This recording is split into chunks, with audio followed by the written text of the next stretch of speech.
I decided to stick with that same group, and I'm just gonna run as many BGs with them as possible. And while I'm with them, I'm gonna test a few things. So for this BG, I want to try something different. With the change to damage for rogues with a 10% agility nerf, I want to see maybe if like deeper stratagem with Night Stalker can work while keeping basically Phantom Assassin, Cold Blood.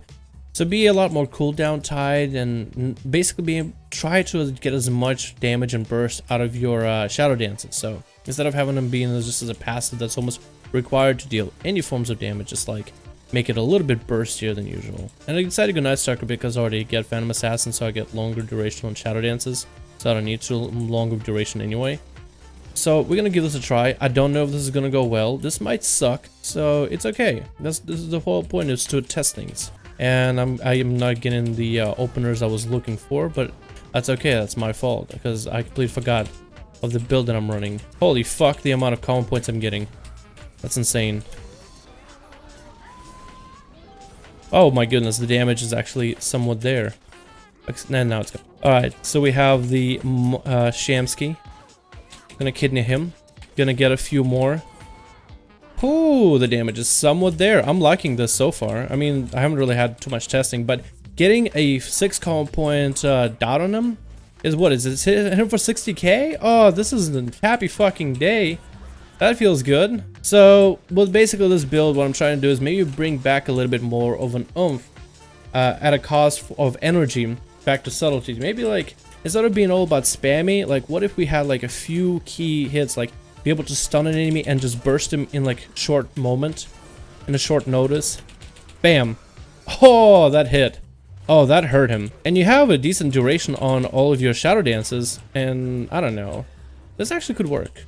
I don't know if 100% guarantee, but let's fucking give it a few more shots. Oh, I'm probably not doing the most damage in the group. Probably it's everybody else is just like topping the charts, and I'm just here pretending like I'm doing anything important. This group is just destroying. I haven't seen this on Alliance in a long while. Okay. Alright, the true test of patience. We have a healer. We have the damage. We have the technology. We can rebuild him and nuke him down. We have that too. So the opener that I'm kind of working for this is actually a pretty efficient one with Gorma's Bite, the artifact weapon for subtlety. So you cheap shot, Gorma, Nightblade. So then you have your basic setup. From there you can kind of just like free ball it. And what I mean by that is I go Shadow Dance and get a few Shadow Strikes in there. Look at this. Fuck. Hold on. What? Okay, so that guy just fucking left the BG. Oh my goodness, that was dumb. Alright, this is the fucking opener. Bam, bam, Nightblade. Shadow Dance. I'm able to get my Shadow Strikes in there. Cheap shot at the very end for 10% damage increase. And I got some damage in there. I need to just go attack somebody by myself. And I highly doubt that's going to happen this BG. We are winning. I mean, I like this winning mentality. And I'm fine, you know, on Alliance. Because it's just like how much shit you deal with on average to be with a winning group that's just like, nope. We're not gonna give compromises, no fucking 2v1s, no cool moments, just winning, winning, and winning some more. Gotta step on one of them. Oh, he bubbled off with the flag. And as I guess the flag now is in midair, so that's cool. Can I get to it? No? Okay, rip. What did this guy try to do? He just came in just to hit us with a fucking stun totem and then back the fuck out. What is going on? What is going on? This BG, dude. Let's farm these guys for a moment. Unless they're going for like achievements and whatever. Dude, the horde is not even on the charge. There's like a couple shamans. Holy shit.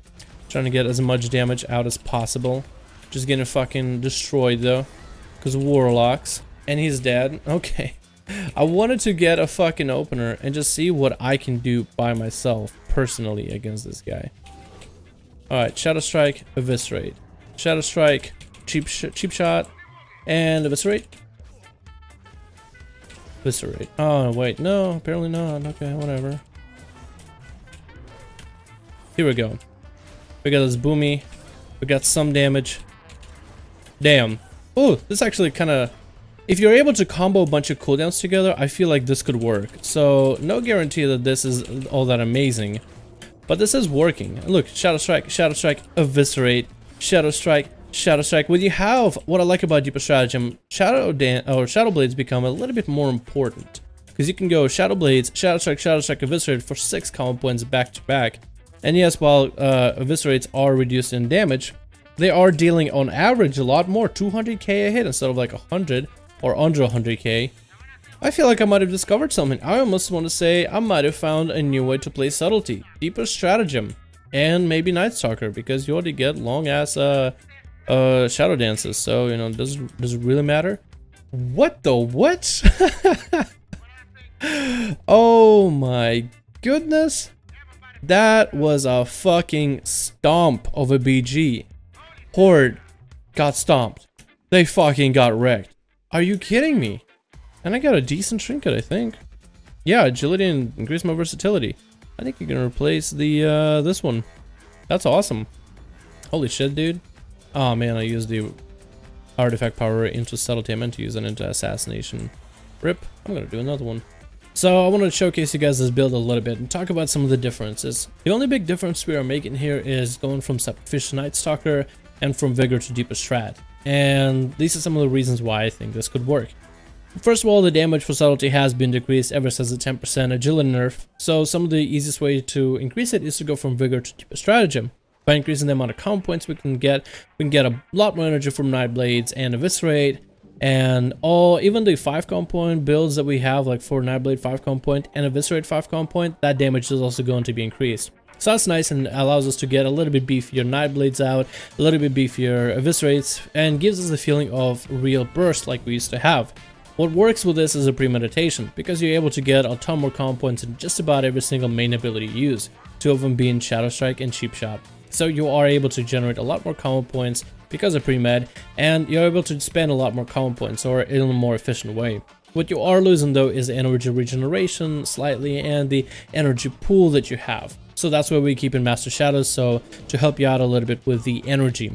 We are going Night Stalker instead of Subterfuge because since we are going to be more about the efficiency of our finishers, then we kind of want to make Shadow Dance more of a cooldown rather than just a passive that you have to keep up. So by going Night Stalker, we are increasing our damage by 12%, stacking together Master Subtlety with just 10%, but we are losing duration of Shadow Dance. For honor talents, we are sticking with Phantom Assassin because we want to have a slightly longer duration of Shadow Dance, but I felt like the Subterfuge duration increase wasn't enough to make it as viable when it comes to this build. So we still do have a longer Shadow Dance, and we do have the automatic Symbols of Death, which grants us a 100% crit guarantee for Shadow Strike, so that comes in free, which is pretty awesome for continued burst.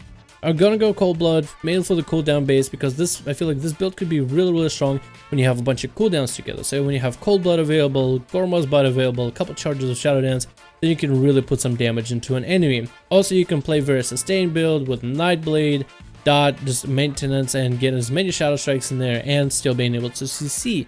And so you basically have 2 different builds. You have the sustained build and you have bursty build. Some of the other things that I think could work for this build also, just for the energy management purpose, is energetic stabbing. Cheap Shot and Shadow Strike have a chance to refund 15 energy. So basically, you don't want to be fully capped on energy with this build, or if you are fully capped, you're not going to be benefiting from energy stabbing. So energetic stabbing, when it procs, will allow you a lot more Shadow Strikes in there, but otherwise you would have to be a little bit more careful with your Shadow Strikes and Shadow Dance and whenever you're able to deal damage onto an enemy. Outside of that, I feel like that's like the only trait that really can make this build make or break, kind of. Definitely getting Demon's Kiss damage up, Precision Strike up, and getting 3 stacks of Gut Ripper will be helpful as well. But this is a very nice trait in order to get for your artifact weapon, in order to make sure that you're able to dish out more damage onto a single enemy a lot more often. Some of the cool features about this build is your openers and finishes will be a little bit different. One of the openers, for example, for you would be something along the lines of Cheap Shot, Shadow Dance, Shadow Strike, and you apply Night Blade. So then you're able to get into your burst phase, able to get a stronger Night Blade onto an enemy, and you're able to kind of go off from there. Another build that you have for an opener could be something like Cheap Shot into Gormaz Bite, which is a little bit more aggressive, as it allows you intense amount of energy regeneration. So you would be Cheap Shot, Gormaz Bite, full combo points, Shadow Strike, Cheap Shot, Eviscerate, Shadow Strike, Cheap Shot again to lock down the enemy, Eviscerate, go back to spamming Shadow Strikes back to back to the enemy.